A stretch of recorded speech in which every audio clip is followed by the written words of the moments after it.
Let's give everyone a few more minutes. We're still 4 minutes early. Okay, Tiffany says she's making progress. Hi, Eugenia and Tiffany. Hi, Joellen. Oh, good, you made it on. I just rushed home from the barn. I got home barely in time. Usually I don't get home this early, so I had to make a point of getting out of there. Oh, Tiffany says, I just rewatched the video on the shallow loop and realized you're in a 20 by 60 and mine is only a 20 by 40. That's okay, Tiffany. I mean, you could still do the shallow loop serpentine in a short court.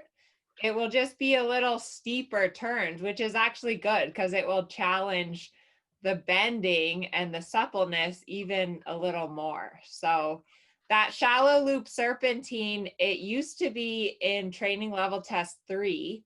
I really liked that exercise and they took it out. So now training level test 3, you do a full 3-loop serpentine. So anyways, let's see. Eugenia says we are way behind. Friday was the first day without heavy smoke. Wow.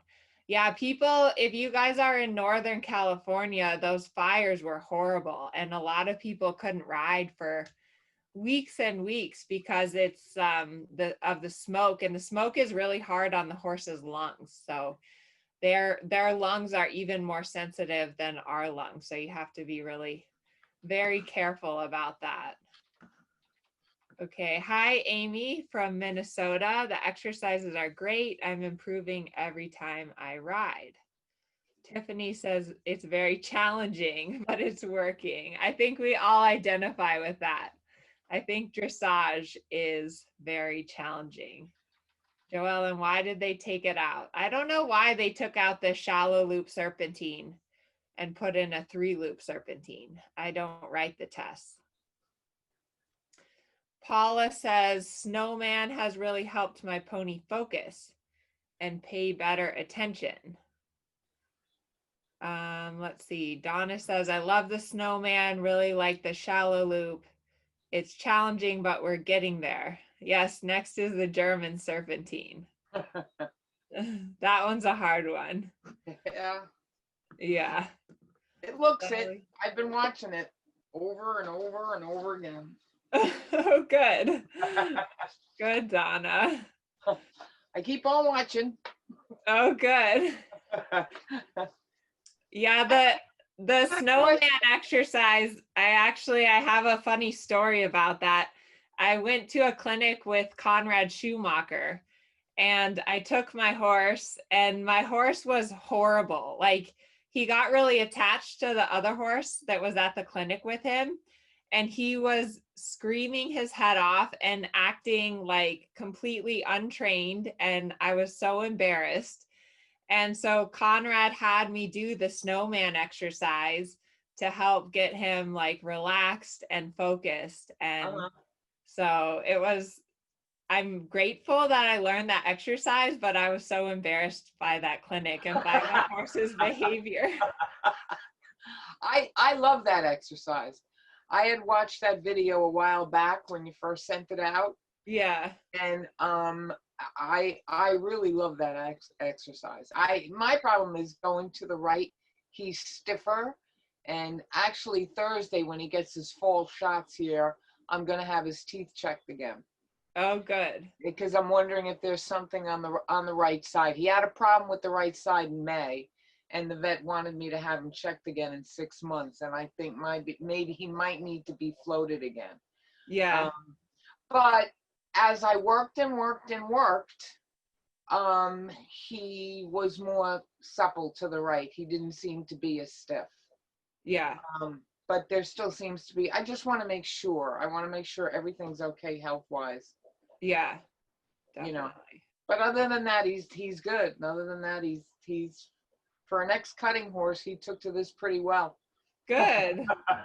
That's awesome. Yeah, he's big. He's 15.3, so you know, but he was a cutting horse. He still is, actually.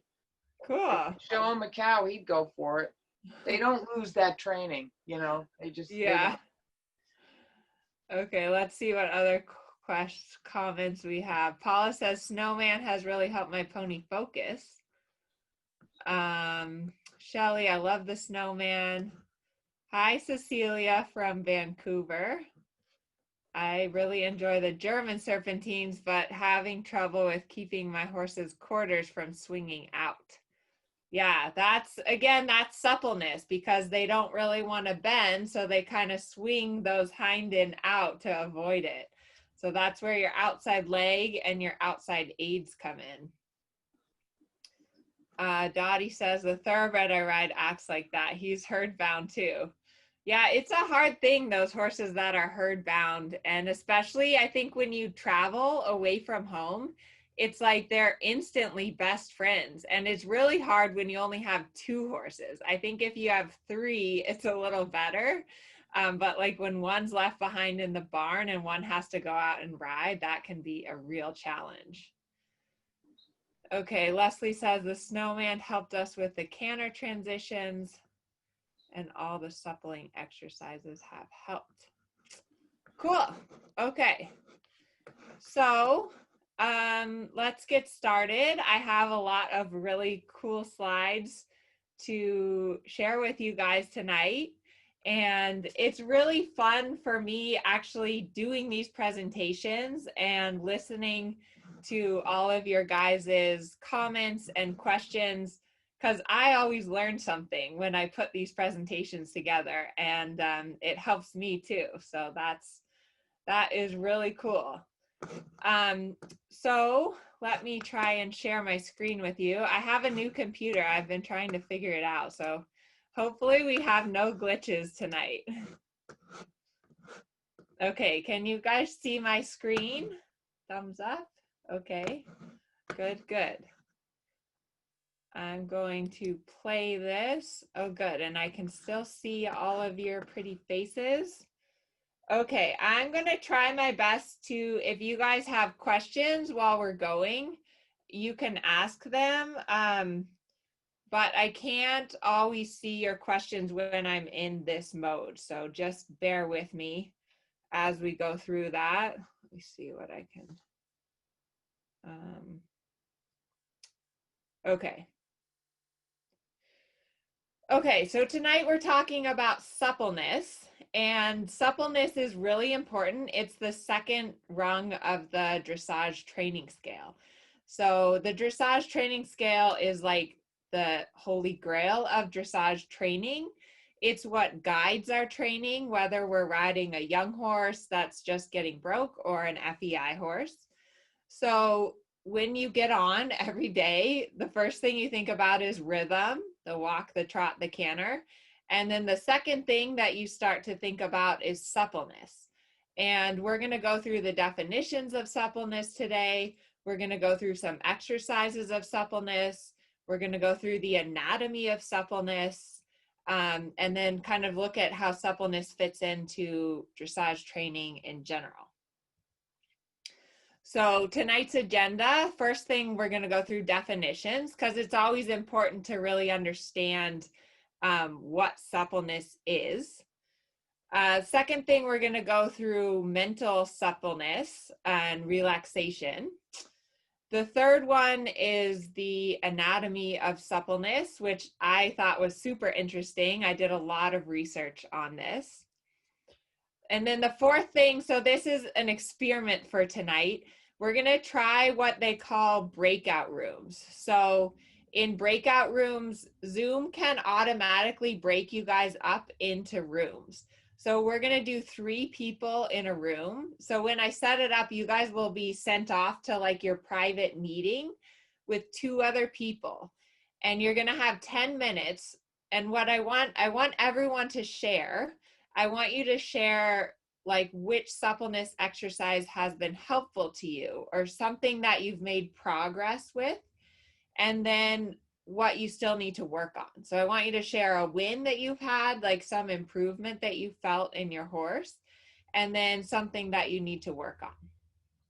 And then finally, we're gonna, after the breakout room, everyone will come back together and we'll talk a little bit about the suppleness exercises. So I hope that works. And Joellen, if you're here, I can't see the chat tonight. So if you can help me monitor, if people have questions, if you can interrupt me. And I will do that, and I'll watch the chat room. okay, because I can't see the chat. I don't know. Okay, I can. Okay. So I wanted to talk a little bit about this because we're going a little bit backwards.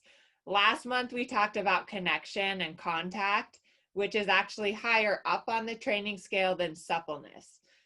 So really suppleness we should have talked about first. But when you're training, it's okay. Like you don't have to have mastered suppleness before you can work on connection. It's kind of, the training scale is like a fluid guide that should help you kind of gauge your training, but you don't have to follow it. Like you don't have to have mastered suppleness before you can even think about connection. Okay, so what is suppleness to you guys? In your words, what can you tell me just kind of what suppleness feels like? Maybe I can see on this thing. You guys can write in the chat. You know, I think that it's an evolving thing, suppleness. Oh, I can see the chat now. So Joellen says relaxed and bending. Robin says soft and flexible. Leslie says elastic. Yeah, so all those terms are right on. It feels like a horse can bend to either direction easily. Yes. Softness and throughness, light in the hand. The horse and rider are relaxed in all gaits and movements and attitude. No brace, feels like butter. Oh, I love that anatomy, Joan. I use that analogy all the time. Feels like butter. Elasticity, light, engaging. When my aids go through and there's no effort. Leslie says cooperation. Christina says my horse is listening. Fluid movement of the horse's body. Relaxed and fluid in my legs and hands. Lateral and longitudinal. Donna says bend without stiffness, loose joints, light goes forward on own. Okay, good job. Thumbs up. You guys are on it. And I love, some of you guys touched on too, there's a mental and a physical component of suppleness, and they're related to one another. So we're going to talk about that tonight. Okay, so suppleness is elasticity and freedom from anxiety, aka relaxation. So if you look at the training scale, the second level there is suppleness. They just changed that a few years ago. I don't know if any of you guys remember, but it used to be relaxation. So it used to be rhythm was the bottom of the training scale, and then the second one was relaxation. I'm not sure exactly why they changed it to say suppleness instead, but I would guess that suppleness is, like it says here, elasticity and freedom from anxiety. So there's a physical and a mental component that is included in the definition of suppleness. So what is suppleness? This is the FEI definition for suppleness.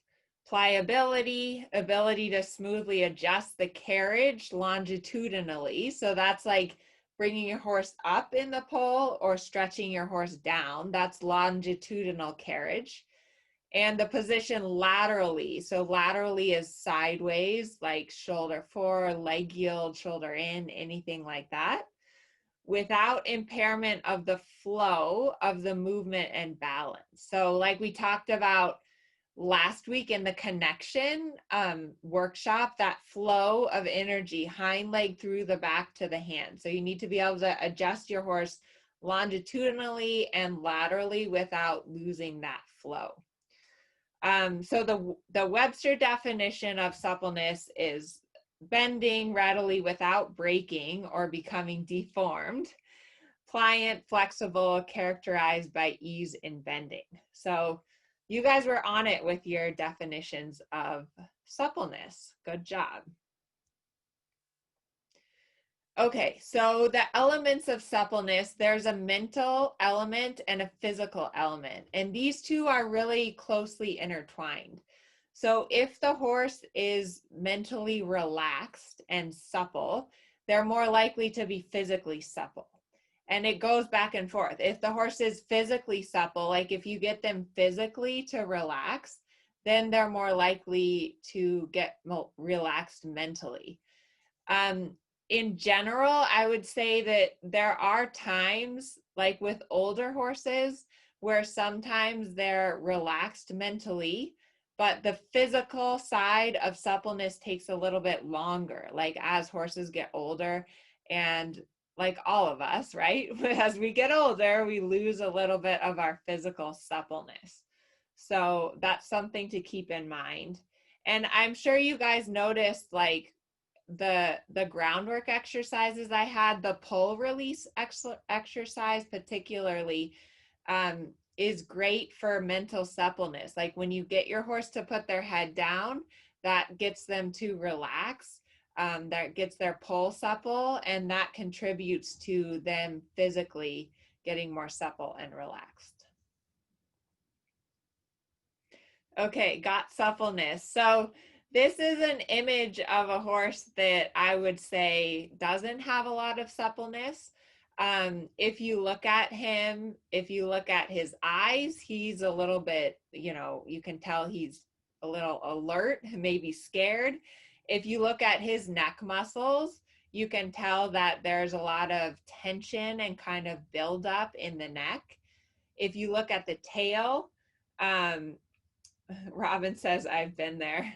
Yeah, if you look at the tail is kind of sticking out. So this is a horse that I would say, just looking at, I would not describe as being very supple. So what does a supple horse look like? And feel free, you guys can contribute to this in the chat box.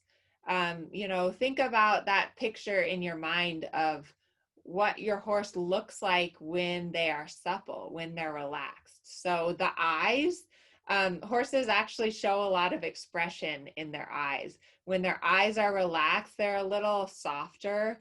They don't have that white around them, and they're not like bug-eyed. Their ears are kind of softly flicking forward and looking back at you. They're not just staring at something. The mouth, the mouth is a little bit of a tricky one, because you want the mouth to be like, you don't want them to be locking in the jaw or grinding their teeth, but you also don't want them to be like chomping at the bit. There are sometimes horses, when they get nervous, that start like chomp, chomp, chomp, chomp, and they'll actually start foaming a lot in their mouth. So you want the horse to be like quietly chewing the bit. You don't want the jaw locked, but you also don't want them overactive. The neck, you want the neck, like you guys said, to feel pliable and bendable to both sides. The tail, you want the tail to be swinging. I don't know if you guys have ever seen, but sometimes when horses get really excited and they're not supple, they have like a J tail, or they stick their tail straight up. Or another one is horses that swish their tail. So horses that swish or ring their tail, that's a sign of tension and lacking in suppleness. And then we have also, the back should be swinging. The horse should be breathing. How many of you guys have a horse that holds their breath? That's a hard one. I know I have a few horses. It always seems like, to me, like chestnut mares like to hold their breath in the canter particularly. So your horse should be breathing, and so should you.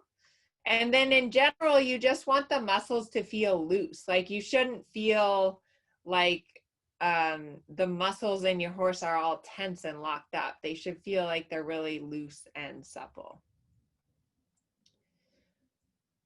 Okay, let's talk about the ears. This is a super important one, I think. And for me, if you look at the horse on the left, that's what I would say are supple ears. I like it when my horse kind of has one ear looking back at me. Not to say that they can't look away, but I like that they kind of check in and look back at me. So this, to me, the horse on the left is like what I would call supple ears, because his left ear's looking back at me and his right ear's looking ahead at the surroundings. Now the horse on the right, if your horse just gets antenna ears, like they're just staring out of the arena, those I describe as antenna ears. And I would say that that's a sign that your horse is distracted and not with you. So it's not to say that they can't look off, but you should back towards you to get your attention.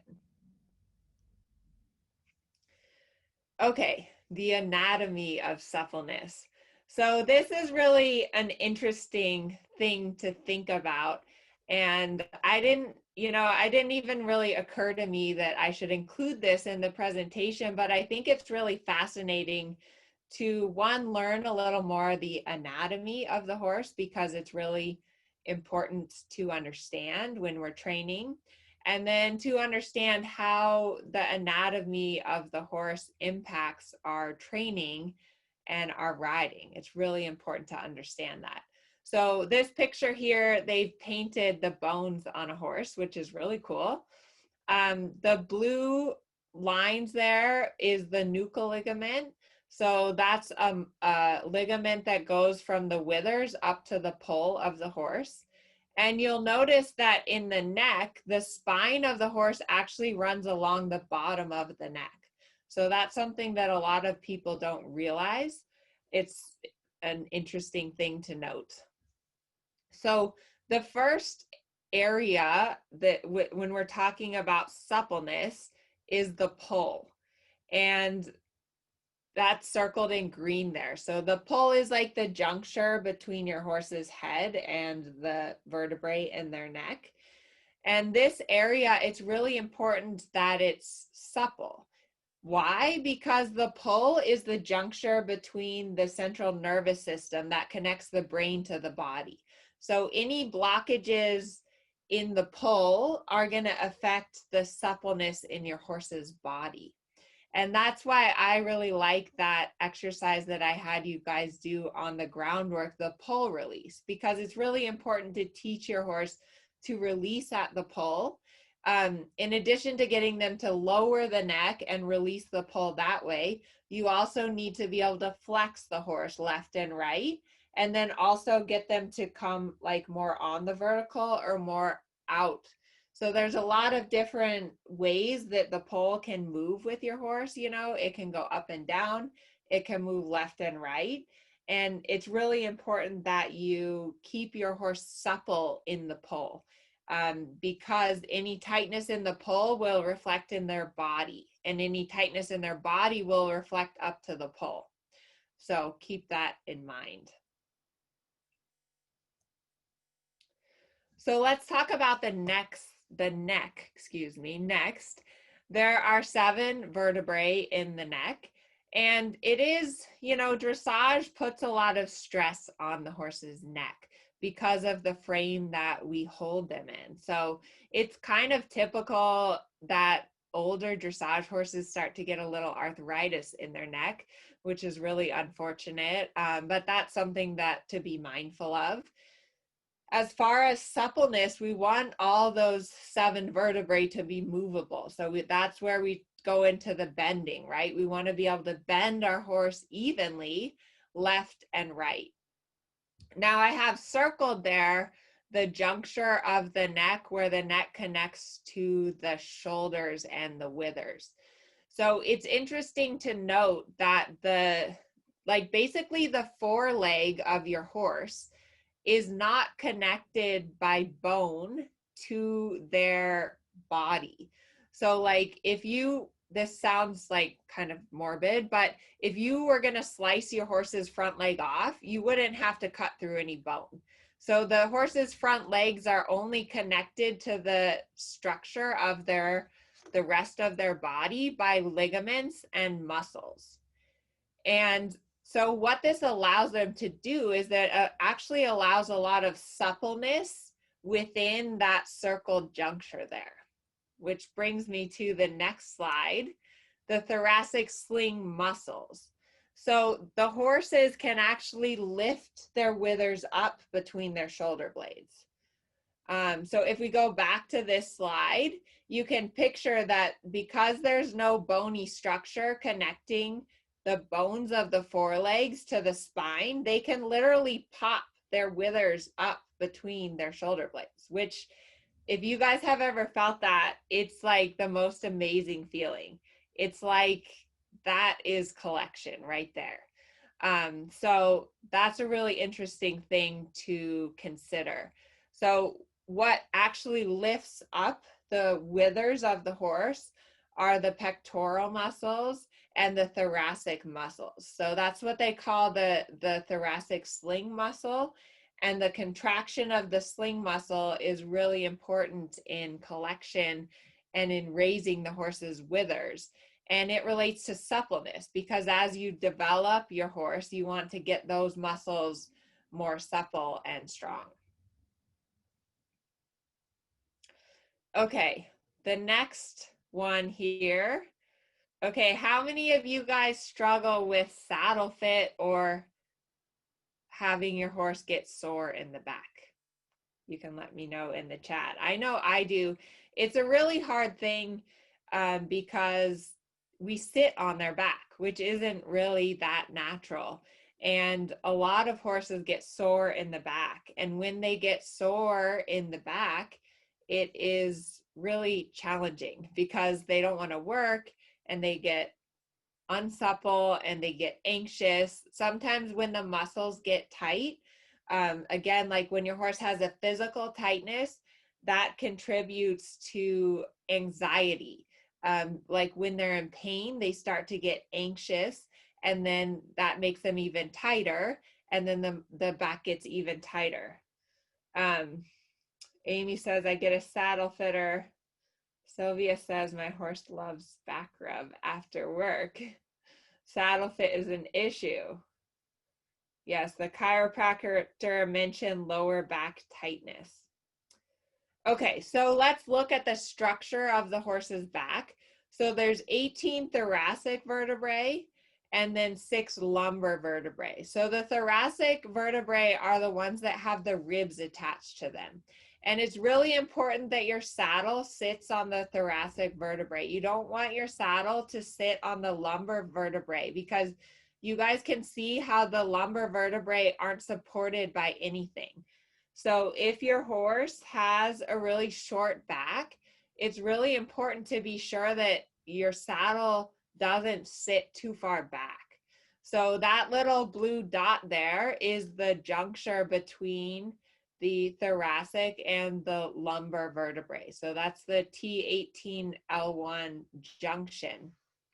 And that's where your horse gets tight. So that's where, you know, they'll get muscle spasms, and they'll get tightness buildup there. They can also get tight there. So the tightness can start from the saddle, but it can also start from if there's anything going on in the hind end. So if your horse get their hock sore or they're compensating or they're a lameness in the hind end will go up to their back and it can manifest itself in that area.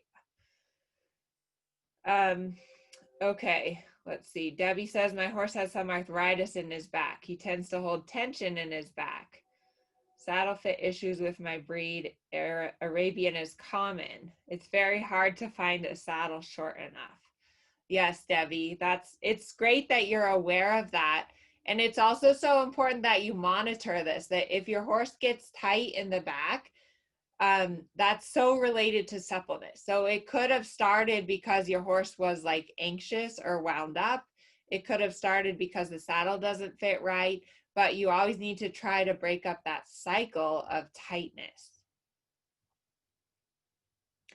Terry says, exactly where my horse gets tight and sore. And how many of you guys have low back pain and your low back gets tight and sore? I know I do. Dawn says, what are symptoms of tension in this back area. Yeah, so in general, what you can do to test this area is you can palpate down the spine. So you kind of just, like if you're standing on the left side, you'll be palpating on the right side of the horse's back, and you'll just kind of gently push your fingers down. I mean, not super hard, but hard enough, and work your way, start from the withers and work your way down the back. And if your horse like really arches away from the pressure when you get to that low back area, then they probably have some soreness and some sensitivity in that area. It can also, if your horse isn't wanting to go round, or if they're hollowing, it will show up there. Okay, so the fourth important area is the SI joint. And the SI joint, again, is that blue dot at the top of the croup. So it's basically at the point of your horse's croup. It's where the lumbar spine connects into the hip. So the sacroiliac joint. This is a joint that causes a lot of problems in dressage horses. Because if you think about this joint is really important for collection, right? It's what allows your horse to rotate their pelvis under. This joint's also really important for lateral work. So anytime that you are riding a half pass or anything sideways, your horse has to separate their hind legs and cross their hind legs, and that is the SI joint right there. Again, you can test for soreness in this area by palpating there. The SI joint is mainly a stabilizing joint. So it's not a joint that should actually move a lot, although it does move a little bit. But like anything, it's a joint that needs attention, and it's important in suppleness. It's important that your horse can move in that area. So the picture I wanted to show also, humans have an SI joint too. I don't know if any of you guys get sore in your SI joint. You'll feel your SI joint like if you're standing a lot or if you're walking a lot, you can start to feel a little bit of pain in that area. So the horse, just like us, we have two SI joints, or two sides to the SI joint, I guess, one on the left and one on the right. So there's your anatomy lesson. So muscles. So an interesting little fact is that the muscles and the connective tissue, such as tendons, ligaments, are 60% of the horse's body weight. So that's huge. And suppleness is so important as we develop muscles. I think of dressage training, it's kind of like bodybuilding. I always think of it as like a gymnast, because over the years, we get these muscles in our horses stronger and stronger. But it's really important that we don't want the muscles to get tight. We need that flexibility like a gymnast. They have to be really strong, but they also have to be really elastic. And that's where the progressive conditioning and development of the dressage horse comes in. So this suppleness isn't something that happens overnight. It's not something that you can just, wake up one day and think that you've magically achieved.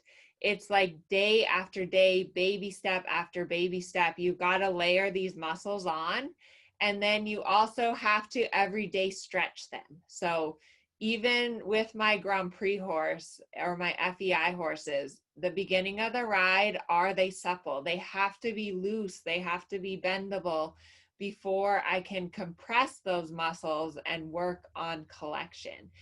And just like you guys, if you want to get strong and if you want to go to the gym, it doesn't happen in one session, right? It's something that you have to make the commitment.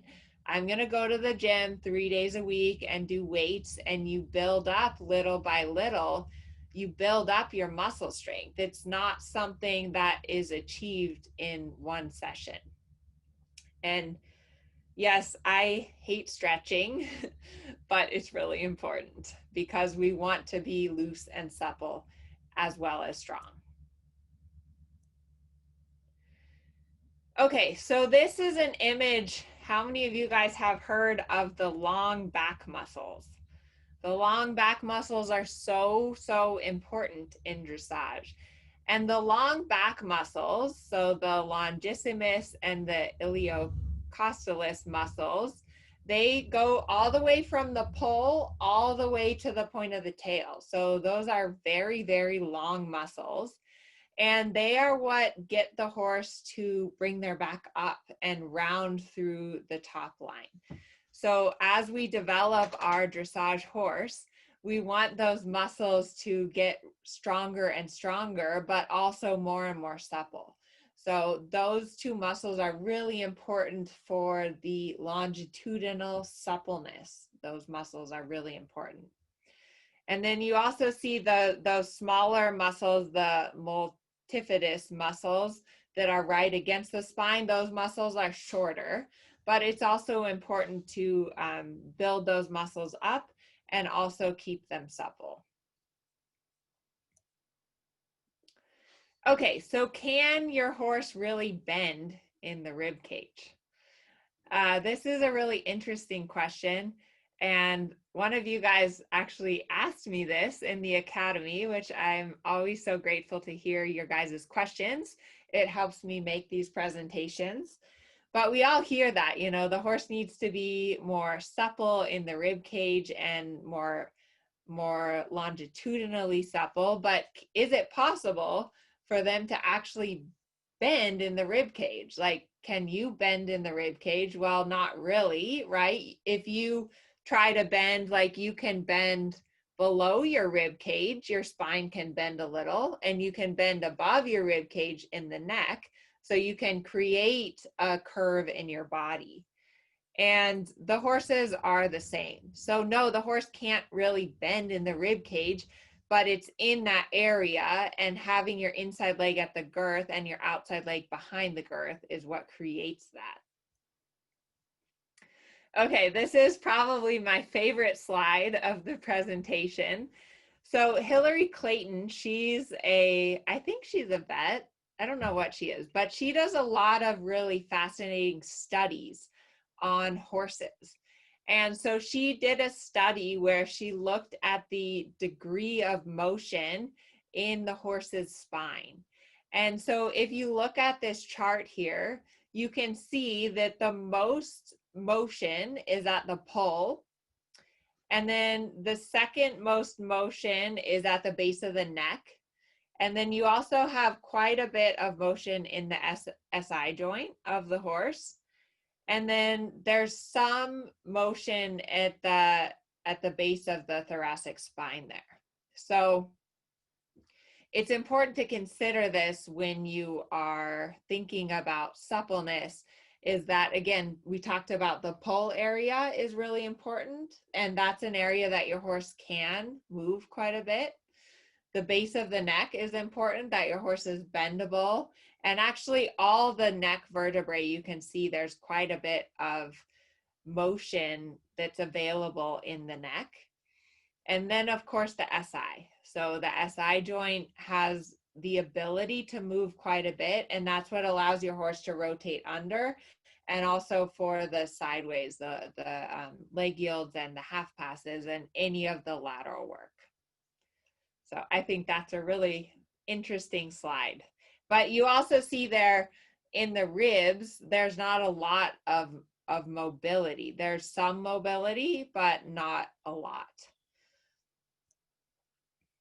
Okay, the correct bending aid. So this image, actually, someone posted it after I made this presentation on Amelia's Dressage Club. So she gave it away for you guys.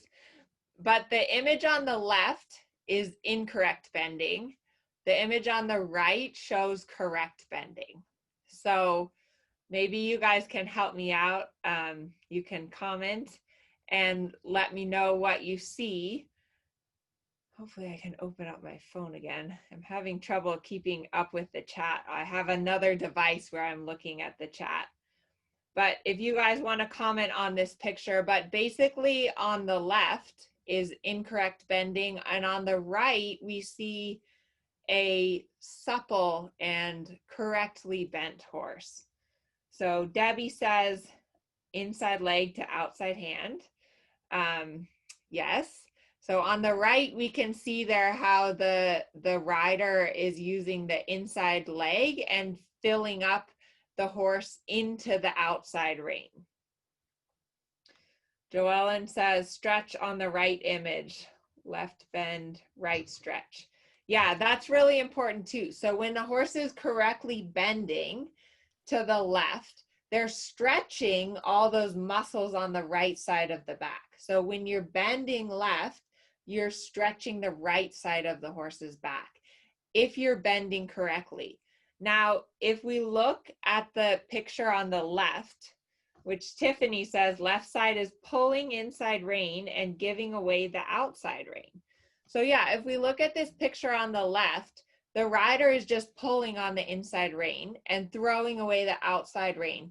Now, what this does to the muscles of the horse is that you can see those long back muscles that we just talked about are actually braced on the inside in the picture on the left. So the incorrect bending, it actually is causing the horse to brace on those inside long back muscles, as opposed to stretching on the outside long back muscles.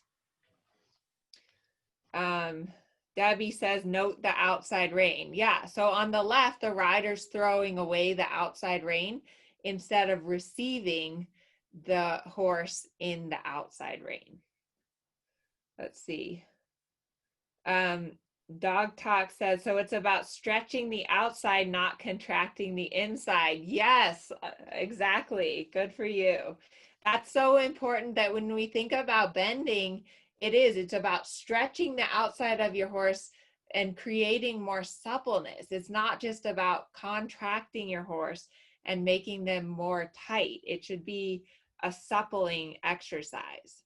So this is a cool image, and I think it's very artistic as well. And yeah, it's again important, soft inside rein and connected outside rein. So this is easier in theory. We all sit here and we're like, oh yeah, that's what I want, the horse on the right. Sometimes it's really hard to achieve this, but it's definitely something that we are always working towards as we develop the suppleness in our horse. So let's talk a little bit about the rider, because we've been talking a lot about the horse, but how we ride really impacts our horse. Debbie says, is there any way we can download the last slide? I'll send it out to you guys. I can actually make a PDF with all the slides and send it if that's something that you guys would want to keep on record. Okay, but back to rider position. I couldn't find the exact image that I wanted, but what does an unsupple and tense rider look like? You guys can comment in the chats, what's your go-to when you get tense or worried? I know I see a lot of riders that lean forward and curl up into fetal position. Oh yeah, Terry says perching forward. Christina says I hold my breath. Robin says leaning forward. Breathing helps. I also see sometimes riders that like straighten their legs, like jam their legs forward, or that jam their arms straight. I see riders that, yeah, stiffen in the lower back or stop breathing. So you guys can imagine that if you're tense and if you're not supple, that's going to have a huge impact on your horse. There's no way that your horse can be supple if you are not supple. So it's really important that in your effort to get your horse more supple and more relaxed, that you think about your own suppleness and your own relaxation. So yeah, leaning forward, standing in the stirrups, stiff arms. Good. But it's hard too, because when your horse is relaxed, it's easy to be relaxed. But when your horse is tense, it's hard to be relaxed. So it's like when your horse is tense, you're the human, you have the cognitive functioning brain. You have to tell yourself like, okay, breathe, lower your center of gravity. Yeah, Rena says I lean back, and if it gets worse, I dismount and walk my horse until he relaxes. Okay, that's good. But definitely, yeah, lean back, relax, breathe.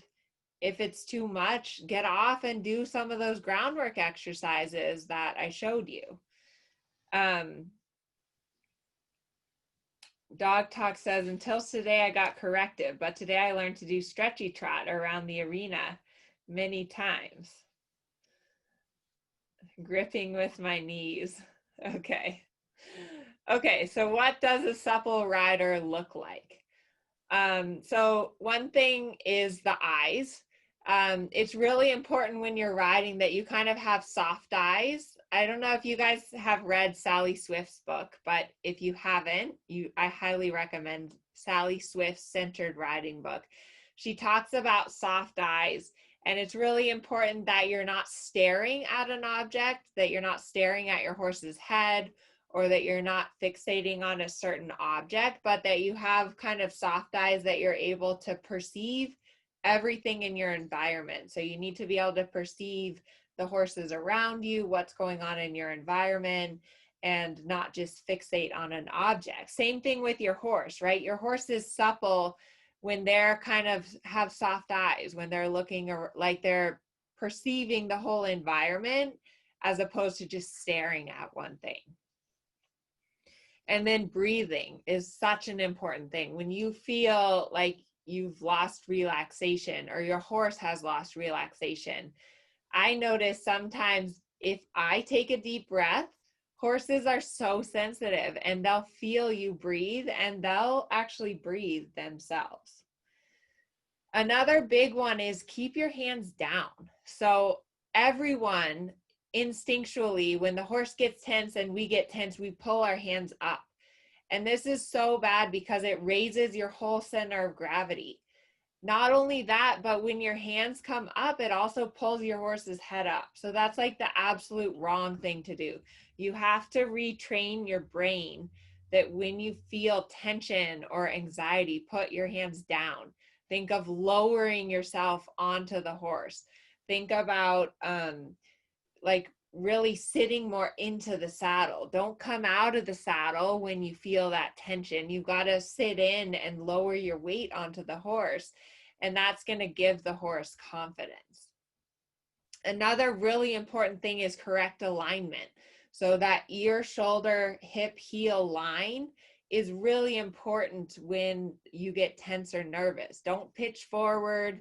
Don't lean too far back. You have to keep that alignment because that also keeps you stable so that if the horse does spin around or bolt, you're more likely to stay with the horse. So hinges, what I mean by hinges are that your elbows stay bent, your hips stay bent, your knees stay bent, your ankles stay bent, and that all those hinges stay moving with your horse. Again, like you think about, we just went through the skeleton of the horse. So think about, your spine, right? You have to have supple back and muscles so that your horse has the same suppleness. So those two are super important to consider. I was reading the chats. Yeah, Robin says I have an oh shit strap to help keep the hands down when things get tense. So that's a great thing. For those of you guys that don't know, it's either called an oh shit strap or a bucking strap. It goes on the front of your saddle. It hooks like right there up where the fuzzy pad is. And you can just hook I'll even hook a few I'll hold the reins and also hook a few fingers into that strap when I feel like I get tense or maybe my horse is going to do something. And that can give you a lot of confidence and also help keep your hands down and keep your center of gravity low. Let's see. Someone says, I think of lifting my toes, which softens my knees and hips and helps me sink into the saddle. Good. Yes. So yeah, just consider that your suppleness impacts your horse's suppleness and vice versa. So it's a vicious cycle, and it's important that you as the rider try and stay supple and relaxed as much as you can. Okay, fear is the enemy of suppleness. This was my little tagline that I came up with. But I think it's good, and it applies to both horses and riders, because a fearful horse can't be supple and a fearful rider can't be supple. So for a lot of us, we first talked about anatomy and all this stuff, but the root of it is that if you're fearful, it's really hard to get relaxed. And unless you're relaxed, it's hard to get this physical suppleness that we talked about. So I did a while back, I did a whole seminar on fear, but it's important. I always think that the first thing is to kind of consider the trigger. So you guys can comment in the box if you want, but to know like what triggers your fear or your horse's fear. Are you afraid of cantering? Are you afraid of riding in the wind? Is your horse afraid of the ducks or the birds or whatever? It's important to kind of know what triggers you and also what triggers your horse.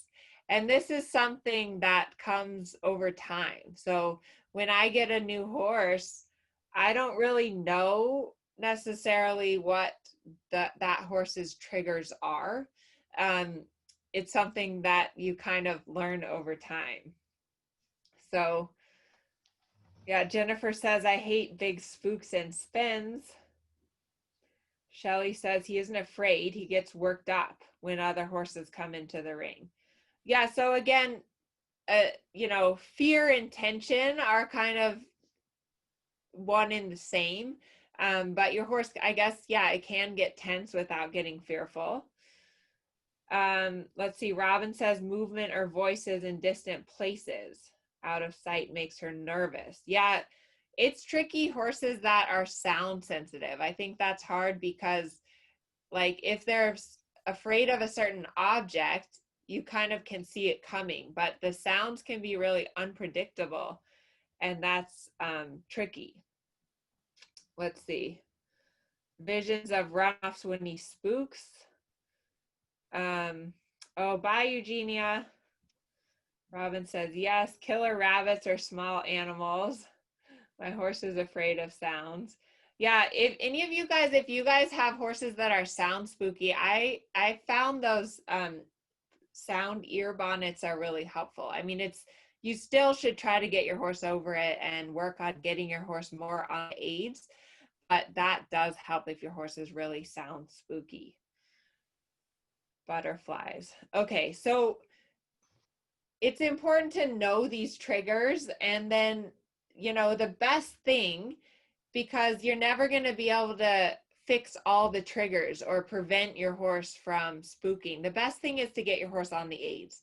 So the more that you can get your horse to bend and put their head down and do what you want them to do, that's going to help that when the trigger happens, you can still control the situation.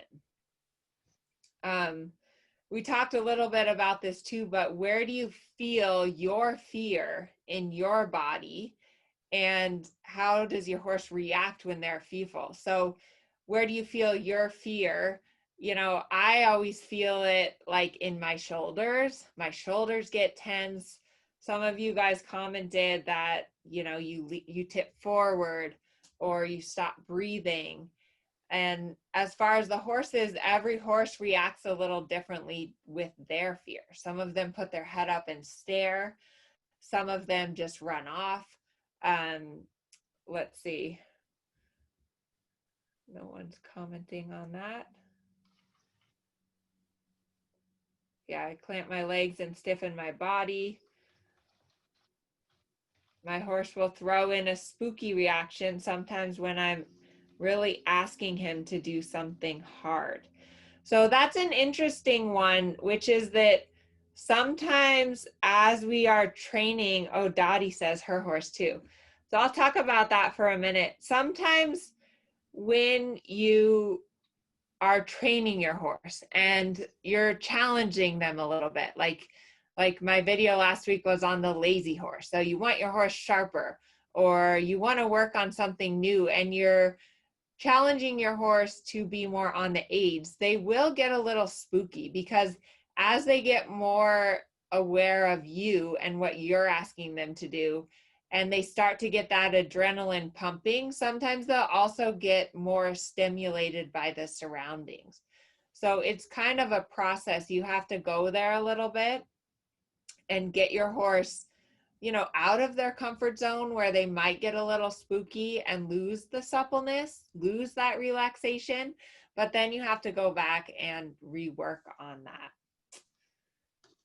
Okay, let's see. Someone says, I feel the fear in my back, shoulders, hands, and stand in my stirrups versus sitting low in the center of gravity. Yeah, Christina says my horse wants to scratch an itch when she's feeling challenged. That sounds like a good little evasion. My vision narrows. Yeah, so we talked about that, right? You don't want to have your vision narrow. You want to keep those nice soft eyes. Good. Okay, so solutions for fear. We talked about this breathing. I really like to try to breathe with the horse's motion. So whether you're walking or trotting or cantering, use the motion of the horse to guide your breathing. That's really, really important. And your horse also, they usually breathe in motion, like they breathe in rhythm with their motion. Other solutions to fear are some of the exercises I showed you guys. So groundwork, pull releases, drifting the hindquarters. That's where you kind of bend your horse and get them to yield out with the hindquarters.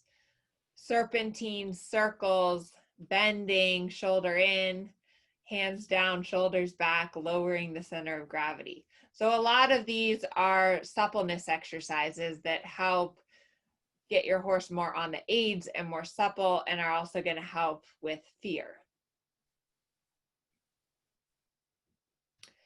Okay, so before we go to our little breakout rooms, this is kind of an experiment, so I hope it works out.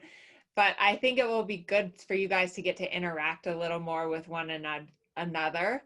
The exercises that just a recap that we had on Teachable for you guys to be practicing were for the groundwork exercises were the bending and the pull release. And then the riding exercises were the shallow loop serpentine, the German serpentine, and the snowman. Okay, so how the breakout groups are going to work. I'm gonna set a timer for 10 minutes and the Zoom will put you guys in random groups of 3. So I want you guys to share with your group a win. So something that has improved with your riding and your suppleness, or maybe one of the exercises that you worked on, how it helped you. And then I want you to share a goal or something that you're still working towards. So it doesn't have to be like a huge goal, like I'm going to the Olympics next year, but it can be like, my horse still needs to get more supple and bendable to the right, or I'm still working on the pull release, or I want to get my horse to, I don't know, bend better. So I'd like you guys make sure that you get to everyone. So kind of go through and everyone can just do a quick little intro about what they have achieved and what they're still working on. And then you can always come back to people. So it should break you out into these groups, and then you should be able to, you will automatically get sent back to this big group session in 10 minutes. Okay, how'd that go? What do you guys think of that? I thought it was great. That was fun. Good. That Did was you It almost, Interesting. Did you need more time or Yeah, it almost needs to be longer. A little bit No. longer. Or just Okay. 2 people in a group. Okay. Oh, I liked I- having 3. That Yeah, was three great. Three is is good. better. Yes, three. Okay. 3 was Okay. good. Yeah. Carol and Dottie were great. We were great. We loved it. Yay. I spied on one group. I was in spying on one of you guys' groups, and you guys had a nice discussion. Let's see, who did I spy on? I took a picture. I spied on Oh my let's God. see. She took a I picture. spied on Kathy C, Cynthia, Jodis, and Leslie. You guys did good. I enjoyed your discussion. So that was fun. I think we'll have to do that again. But comment if you guys want to comment in the chat. You can let me know what you guys learned about it. But we'll have to do this. I have a few more slides, just a few, and then I know we're all hungry and we want to have dinner. Oh, someone's calling me. We don't want to talk to them. Okay, let me share my screen quickly again. And I think this is the right one. Why isn't it working? Okay, share. Okay, that was actually my grandmother and my father told me that we should do breakout rooms. So it worked quite well. Okay, we did the breakout rooms. So just a couple things to finish with. One is rhythm and relaxation. We didn't really talk about this, but rhythm really helps you get your horse relaxed and get you relaxed. So focusing on the rhythm, focusing on the steady tempo, all of that is really related to relaxation and is a great suppleness and relaxation thing to include. Lateral and longitudinal suppleness. We talked about this a little bit at the beginning of the session. So lateral suppleness is anything that where your horse is moving sideways. And then longitudinal suppleness is the ability to get your horse to stretch and then to bring them back up into a normal frame. They complement each other. So working on lateral suppleness, like bending or anything lateral, helps with longitudinal suppleness. And like we talked about the thoracic sling muscles and the long back muscles and all of that anatomy stuff we went through, it's important to keep that in mind when you're thinking about lateral and longitudinal suppleness. So the leg yield is something that is another great exercise for lateral suppleness because in the leg yield, your horse is crossing and moving sideways. We kind of, if you do the German serpentine or the lateral work, it kind of starts to introduce this idea of lateral suppleness. I do have some videos on YouTube and I'll post them on the site for you guys, but leg yields are a great exercise for suppleness as well. The hollow side and the stiff side. So this is really important when we think about suppleness. Every horse is naturally crooked. So every horse has a hollow side and a stiff side. I like the banana image because every horse is a little bit shaped like a banana. So most horses are shaped like a banana to the left. If you want to, you can comment in the chat and let me know if your horse's hollow side is left or right. I would say most horses, the hollow side is left and the stiff side is right. It's just like people, most people are right-handed. Let's see, Tiffany says right. Paula says left, hollow side left, hollow side left. My horse tends to lean and bulge right. So that must be his stiff side. So actually, if your horse wants to lean and bulge to the right, their hollow side is the stiff side. Their hollow side is the left side. If you think about that, if your horse is shaped like a banana to the left, they're bulging through the right shoulder. So their hollow side is the left side and the stiff side is the right side. See, Donna side, hollow side left, hollow side right. Yeah, so most horses are hollow left and stiff right, and they have a weak right hind leg. Now it's important, oh, Joan says, let's see. If they have a hard time bending to one side, is that the hollow one? So no, if they have trouble bending, that's the stiff side. If your horse has trouble bending right, that's the stiff side. If it's hard to bend left, does that mean he's hollow right? If he's hard to bend left, then he's stiff left and hollow right. So it's important that you kind of know which is your horse's hollow side and which is your horse's stiff side.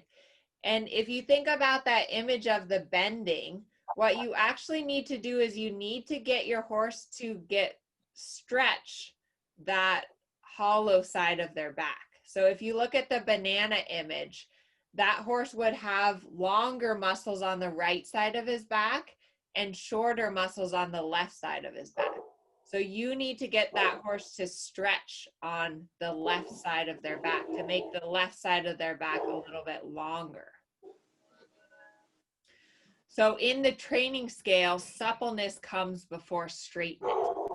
So if your horse is, you want to get your horse first loose and more supple before you make your horse straighter. Hang on, let me mute this person really quick with a barking dog. Some of you guys are still unmuted. If any of you guys are unmuted, you can mute yourself so we don't, sometimes the background noise comes in. So that's why I just keep everyone muted when we are in the big one together.